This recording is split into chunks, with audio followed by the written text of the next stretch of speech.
The air in Miami on that March evening carried the weight of something irreversible.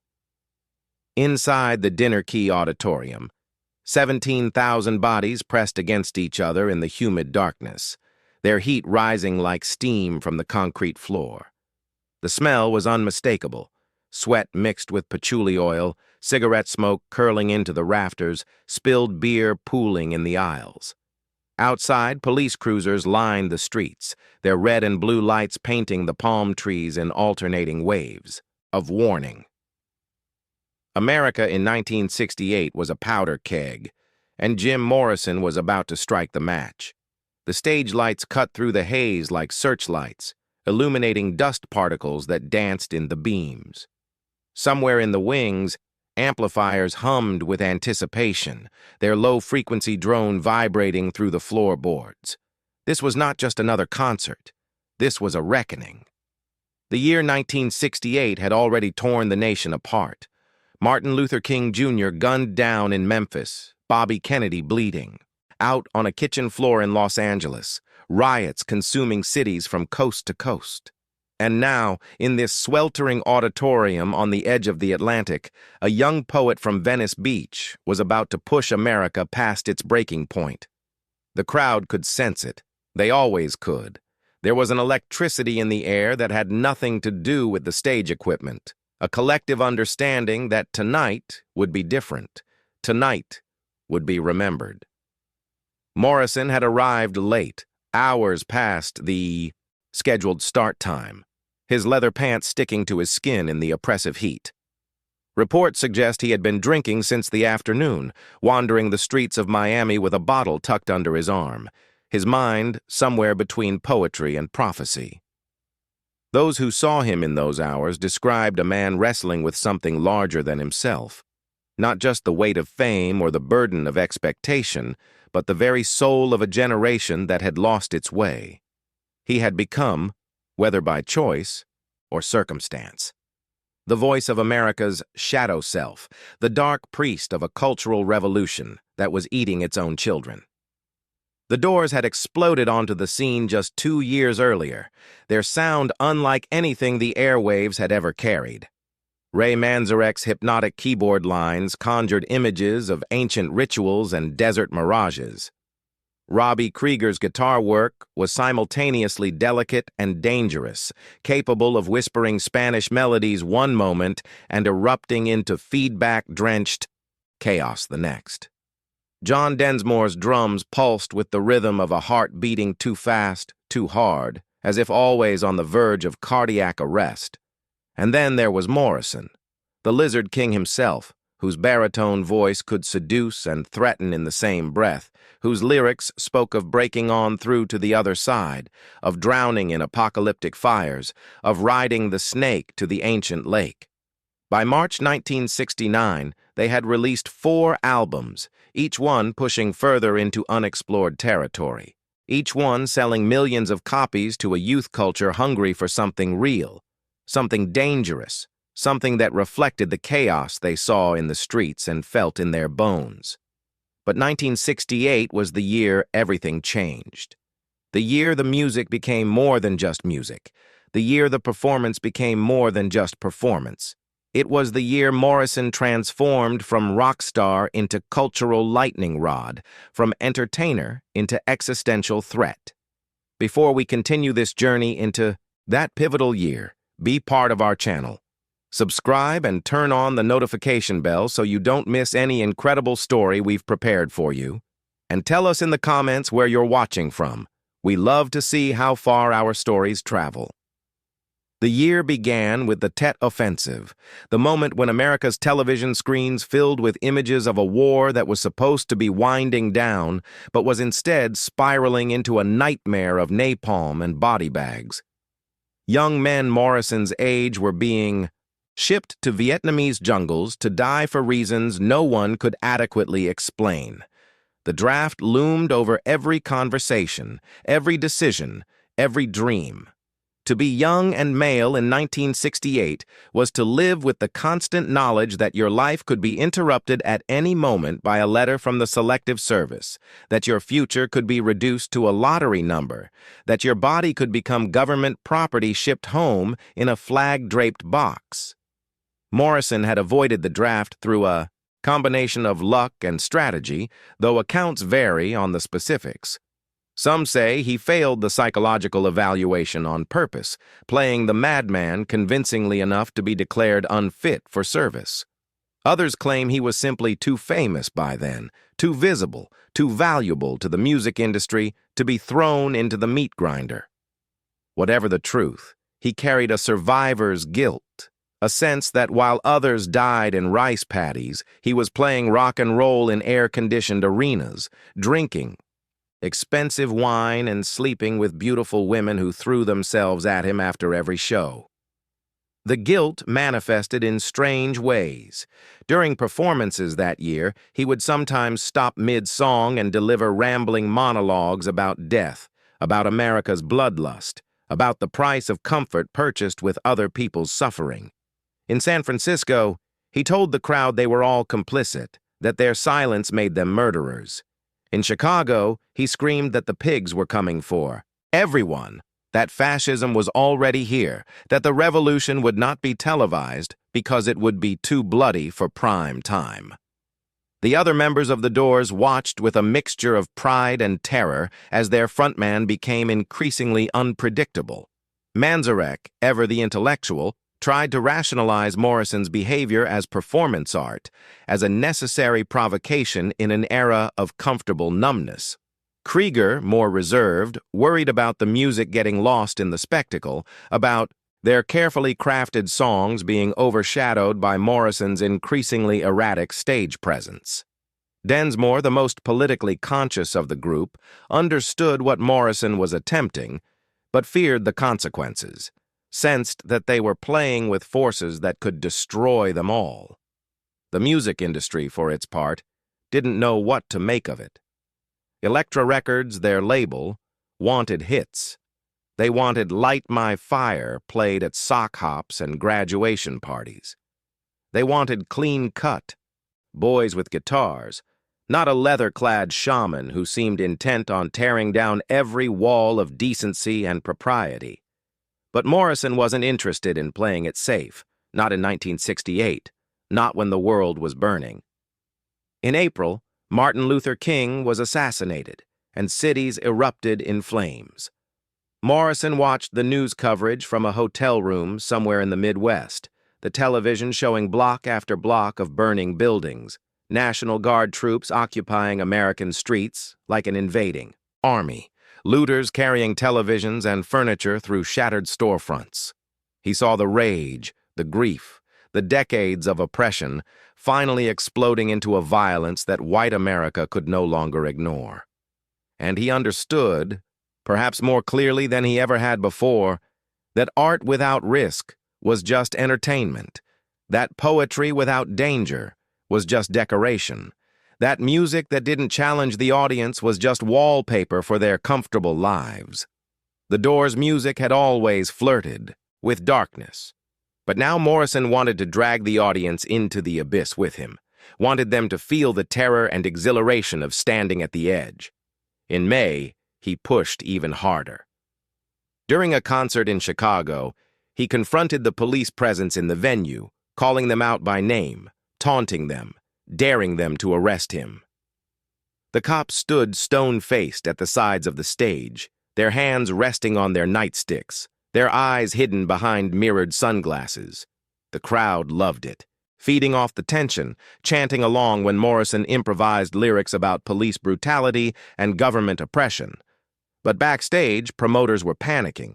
Insurance companies were threatening to pull coverage. Venue owners were reconsidering future bookings. The machine that had lifted the Doors to stardom was beginning to recognize that Morrison was a threat to the very system that had created him. In June, Bobby Kennedy was shot, and whatever remaining hope existed for peaceful change died with him on that kitchen floor. Morrison, Watching the footage of Kennedy's funeral train rolling through the American countryside, thousands lining the tracks to pay their respects, felt something break inside him. The dream of the 60s, of love and peace and flower power, was revealed as a beautiful lie. The establishment would never willingly surrender power. Change, real change, would require something more than sit-ins and protest songs. It would require confrontation, disruption, the willingness to tear down the old world before building the new. By summer, the Doors were the most dangerous band in America, not because of their music, though the music remained brilliant. Albums like Strange Days and Waiting for the Sun, showcasing a band at the peak of its creative powers, crafting songs that were simultaneously radio-friendly and deeply subversive. No, they were dangerous because Morrison had become impossible to control. He would show up drunk or not show up at all. He would change lyrics on the fly, inserting profanity and political commentary that sent radio stations scrambling to pull their records from rotation. He would expose himself metaphorically and, increasingly, literally, testing the boundaries of what America would tolerate from its rock stars. The establishment response was predictable. The FBI began keeping files on Morrison and the Doors, documenting their concerts, recording their lyrics, building a case that they were threats to public, morality, and national security. J. Edgar Hoover, paranoid and powerful, saw rock and roll as a communist plot to corrupt America's youth, and Morrison was Exhibit A. Police departments across the country started denying permits for Doors concerts, claiming security concerns. Venues that had booked them months in advance suddenly found reasons to cancel. The message was clear: conform or be destroyed. Morrison chose destruction. In September, during a concert in New York, he delivered what some consider his most provocative performance of the year. The venue was the Singer Bowl, an outdoor stadium where 20,000 people had gathered under a darkening sky. Storm clouds rolled in from the Atlantic, thunder rumbling in the distance. Morrison took the stage soaking wet, whether from rain or sweat no one could tell, his hair plastered to his face, his leather pants gleaming in the stage lights. He grabbed the microphone like he was strangling it and launched into 5-1, his voice raw and aggressive, changing the lyrics to make them even more confrontational than the recorded version. "They got the guns, but we got the numbers," he howled, the crowd roaring its approval. "Gonna win, gonna kill them all." The performance that night was less a concert than a ritual, Morrison transforming the stage into a site of cultural warfare. Between songs, he would speak in tongues, quoting Blake and Nietzsche, screaming about the death of God and the birth of something new and terrible. He told the audience they were living in the last days of Rome, that American empire was crumbling just like every empire before it, that they should burn it all down and dance in the ashes. The crowd, mostly college students and counterculture dropouts, ate it up. But others were horrified. Parents watching from the upper levels, there to supervise their teenage children, saw not a poet, but a madman, not an artist, but a threat. Letters poured into newspapers demanding action. Editorials called Morrison a corrupting influence, a Pied Piper leading America's youth into depravity. Conservative politicians, always eager to capitalize on moral panic, held press conferences condemning rock and roll as a symptom of national decay. By October, the pressure was mounting from all sides. Elektra Records executives flew to Los Angeles to meet with the band, demanding that Morrison tone it down, clean up his act, remember that he was a product with a shelf life. Morrison sat through the meeting in silence, his eyes hidden behind dark sunglasses, occasionally sipping from a bottle of Jim Beam. When they were finished with their speech, he stood up, walked to the window of the high-rise office, and stared out at the city sprawling below. "You don't understand," he finally said, his voice barely above a whisper. "This isn't about selling records anymore. This is about truth, and truth doesn't give a damn about your quarterly earnings." The meeting ended badly. Threats were made on both sides. The label wanted to drop them. The band wanted out of their contract. Lawyers got involved, but ultimately too much money was at stake. The Doors were still selling records by the millions. Their concerts, despite the controversy, or perhaps because of it, were still selling out. So an uneasy truce was reached. Morrison would try to behave, and the label would give him more creative freedom on the next album. Neither side believed the other. As autumn descended, Morrison's behavior grew increasingly erratic. Friends and bandmates watched helplessly as he drank himself into oblivion most nights, his brilliant mind pickled in bourbon and wine. He would disappear for days, turning up in strange places, a beach in Big Sur, a bar in San Francisco, a jail cell in Las Vegas. When he did show up for concerts, his performances were hit or miss. Some nights he would deliver career-defining shows, his voice channeling something ancient and powerful, his stage presence commanding attention like a prophet or a demon. Other nights he could barely stand, mumbling his way through songs, forgetting lyrics, insulting the audience. The band learned to adapt, to stretch out instrumental sections when Morrison was too far gone, to cover for his missed cues and forgotten verses. In November, Richard Nixon was elected president, and whatever hope remained for the counterculture died. Nixon represented everything Morrison and his generation had been fighting against: the old guard, the war machine, the silent majority that wanted to turn back the clock to a mythical golden age that had never existed. The night of the election, Morrison was in a bar in Los Angeles, drinking with strangers and watching the returns come in on a television above the bottles. When Nixon's victory was announced, he reportedly stood up, raised his glass, and said, "Welcome to the end of the world. This next round's on me." The bartender later told reporters that Morrison stayed until closing, buying drinks for everyone, singing old blues songs, and crying. By the time December arrived, Morrison was a man on the edge. The year had taken its toll. The constant travel, the drinking, the pressure, the violence he had witnessed both on television and in person, it had all accumulated into a weight he could no longer carry. The Doors played a series of West Coast shows that month, and those who attended described a performer who seemed to be searching for something he couldn't find, reaching for a transcendence that remained just out of grasp. During one performance in Sacramento, he stopped mid-song and sat down on the stage, cross-legged, staring out at the crowd. "Do you understand what we're doing here?" he asked them. "Do any of you understand?" The audience, unsure if this was part of the show, remained silent. "We're trying to break through," he continued. "Break through the lies, the conditioning, the fear. But I don't know if it's working. I don't know if any of this matters." The show ended early that night. Promoters were furious. The band was exhausted. Morrison disappeared into the night. But the question he had asked lingered in the air, unanswered and unanswerable. What were they trying to achieve? What was the point of all this chaos and confrontation? Had they changed anything, or were they just rearranging deck chairs on the Titanic?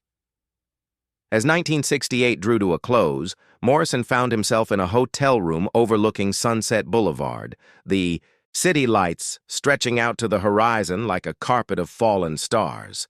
He was alone, something that was happening more and more often. The parade of groupies and hangers-on that usually followed him had been left behind somewhere. He sat by the window with a bottle of wine and a notebook, trying to write, trying to make sense of the year that had just passed. The words came slowly, painfully. He wrote about King and Kennedy, about the Democratic National Convention in Chicago, where police had beaten protesters in the streets while the whole world watched on television. He wrote about Vietnam, about the boys he had known in high school who hadn't come home, whose names would be carved into a wall that didn't exist yet. He wrote about America, this beautiful, terrible country that had given him everything and demanded his soul in return. He wrote about himself, about the myth he had become, about Jim Morrison, the rock star who existed somewhere outside of James Douglas Morrison, the person, and how the former was slowly consuming the latter. When the sun rose on December 31st, Morrison was still sitting by that window, the bottle empty, the notebook filled with scrawled poetry that no one would see for years. He thought about the coming year, about what 1969 might bring. He couldn't have known, couldn't have guessed, that he had only 2 years left to live, that his confrontational approach would soon lead to arrest and trial, that his body would eventually be found in a Paris bathtub. His heart stopped at 27. But perhaps he sensed it, felt the countdown clock ticking inside his chest. Perhaps that's why he pushed so hard, burned so bright, refused to compromise or play it safe. Because he knew, on some level, that time was running out. Not just for him, but for the dream his generation had dared to dream. Looking back now, more than half a century later, 1968 stands as a pivot point, not just for Morrison, but for American culture itself. It was the year the 60s died, the year hope gave way to rage, the year the generation gap became an unbridgeable chasm, and Morrison, for better or worse, was its poet laureate, the voice of a revolution that failed and a dream that turned into a nightmare. His defiance in that year was not just personal rebellion or rock star posturing. It was a deliberate, calculated assault on American complacency, an attempt to force the audience to look at what the country had become. When he screamed obscenities from the stage, he was holding up a mirror to a nation that dropped napalm on villages and called it freedom. When he exposed himself, literally and metaphorically, he was stripping away the veneer of respectability that covered America's sins. When he drank himself into oblivion night after night, he was numbing the pain of watching a dream die in real time. The music industry wanted to market rebellion. Morrison wanted actual revolution. The record labels wanted the image of danger without any real risk. Morrison wanted to burn it all down and see what grew from the ashes. That fundamental disconnect, that refusal to be commodified or controlled, made him genuinely dangerous in a way that few rock stars before or since have managed.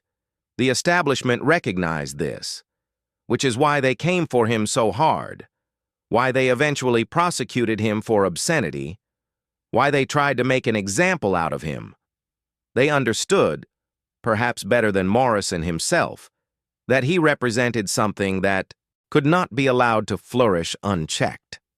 If young people started believing they could truly defy authority, truly challenge the system, truly break on through to the other side, then the whole carefully constructed social order might collapse. The other members of the Doors understood this too, though their reactions varied. Manzarek saw Morrison as a necessary provocation, a shock to the system that might wake people up. He believed in the revolutionary potential of art, believed that music could change consciousness, which in turn could change the world. He was willing to follow Morrison into the fire, to risk everything for the possibility of transformation. Krieger, more pragmatic, worried about the collateral damage. He loved the music, loved the creative process, but wasn't sure that Morrison's increasingly destructive behavior was serving the cause. He wanted to reach people through beauty, not just through shock. He wanted to seduce the audience, not assault them. The tension between these two approaches created a productive friction in the band's music, but it also created personal stress that would eventually tear them apart. Densmore, the drummer, the timekeeper, the one who had to maintain the rhythm while everything else fell into chaos, found himself in the most difficult position. He shared Morrison's political convictions, agreed with the critique of American imperialism and capitalism, but he also recognized that Morrison's self-destructive tendencies were undermining their effectiveness. You can't lead a revolution from a grave or a jail cell. You can't change minds when you're too drunk to finish a sentence. The tragedy, Densmore understood, was that Morrison was both the most effective messenger they had and the most likely to destroy himself before the message could fully land. Throughout 1968, this tension played out in real time, on stage and off. There were moments of transcendence, nights when everything clicked and the music became something more than the sum of its parts, when Morrison's shamanic presence elevated the performance into genuine ritual, when the audience experienced a collective breakthrough that lasted long after the final note faded. But there were also disasters, nights that ended in riots or arrests, nights when Morrison was so wasted he couldn't remember his own lyrics, nights when the gap between the myth and the man became painfully, embarrassingly visible.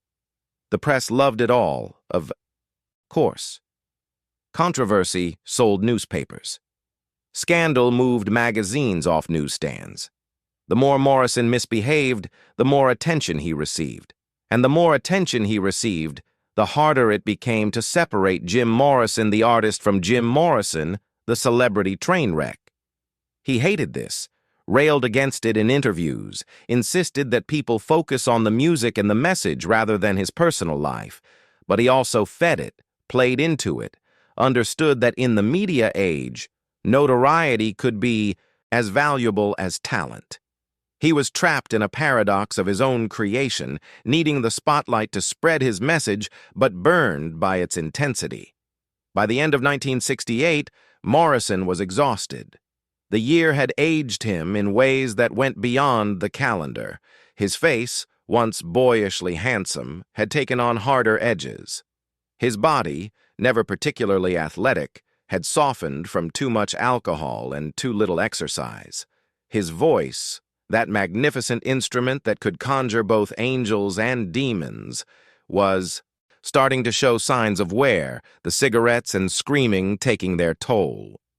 Friends who saw him in those final weeks of December described a man who seemed hollowed out, running on fumes, held together by willpower and bourbon.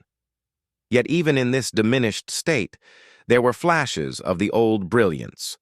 During a recording session for what would become the Soft Parade album, Morrison delivered a vocal performance on Touch Me that was both vulnerable and powerful, his voice soaring over, the horn arrangement with a sweetness that seemed impossible given his condition. In the studio, with the red recording light glowing and the headphones pressed against his ears, he could still find that place where the music lived, could still channel something beautiful and true. The other band members watched through the control room glass, simultaneously proud and heartbroken, knowing that this man was capable of genius, but might not survive long enough to fully realize it. New Year's Eve. 1968 found Morrison in a Venice Beach apartment, belonging to a friend whose name has been lost to history.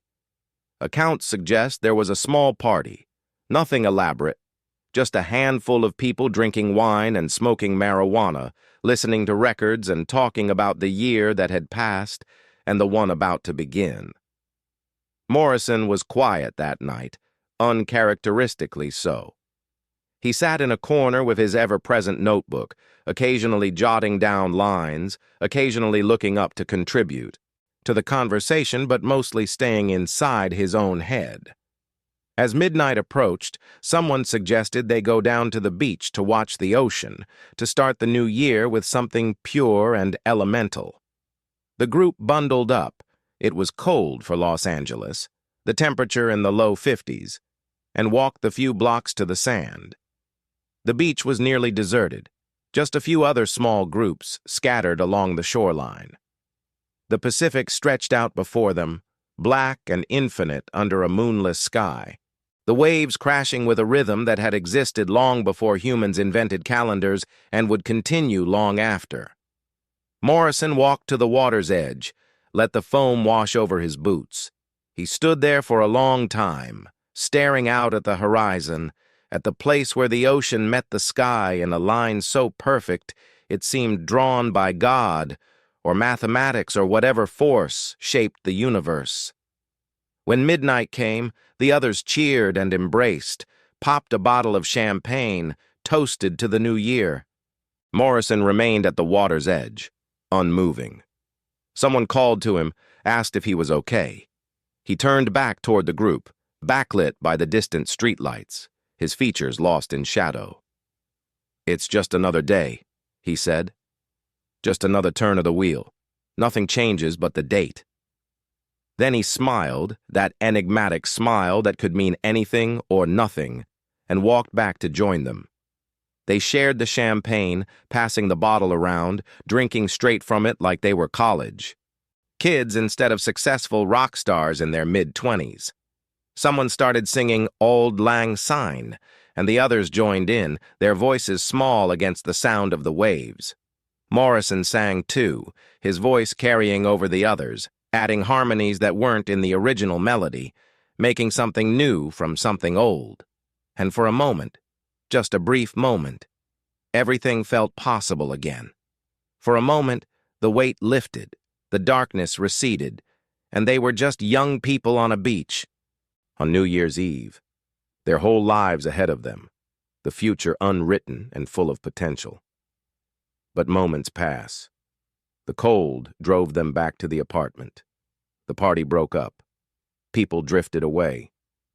Morrison, according to those who were there, was the last to leave. He stood in the doorway looking back at the empty room with its wine-stained glasses and overflowing ashtrays, the detritus of a celebration already turning into a memory. Then he walked out into the night, heading toward destinations unknown, toward 1969 and all it would bring. The Miami arrest, the obscenity trial, the slow dissolution of the Doors, the eventual flight to Paris, and the bathtub where his story would end. But that was all still to come, still hidden behind the curtain of the future. For now, as 1968 gave way to 1969, Jim Morrison was still alive, still creating, still defying. He had survived the most turbulent year of his life, a year that had broken so many others. He had looked into the abyss. That was 1968 America, and not only refused to blink, but had jumped in, dragged his audience in with him, forced them to confront the darkness they wanted to ignore. Whether this made him a hero or a cautionary tale, a prophet or a fool, a voice of truth, or just another burned-out rock star, that question remains open, debated by scholars and fans more than 50 years later. What cannot be debated is that 1968 was the year Morrison's art and life became inseparable, the year he stopped performing, and started embodying, the year the line between Jim Morrison and the Lizard King dissolved entirely. He had set out to break on through to the other side, and in 1968 he did. The problem was that the other side was not the liberation he had imagined, but a void, a darkness that offered no answers, only more questions. And yet he had the courage to go there, to take the journey, to light his fire and let it burn even knowing it would eventually consume him. In the final analysis, that may be Morrison's truest defiance, not his stage antics or his obscenity or his drunken rants, but his willingness to risk everything for the possibility of transcendence, to destroy himself in the service of something he believed was larger than himself. Whether that something was art or truth or revolution or simply the desperate need to feel alive in a world that seemed increasingly dead, that remains a mystery, locked in the tomb of Morrison's mind, buried in a Paris cemetery where fans still leave. Bottles of whiskey and handwritten poems, still seeking answers from a man who only ever offered more beautiful, terrible questions. Subscribe and turn on the notification bell so you don't miss any incredible story we've prepared for you. See you in the next story.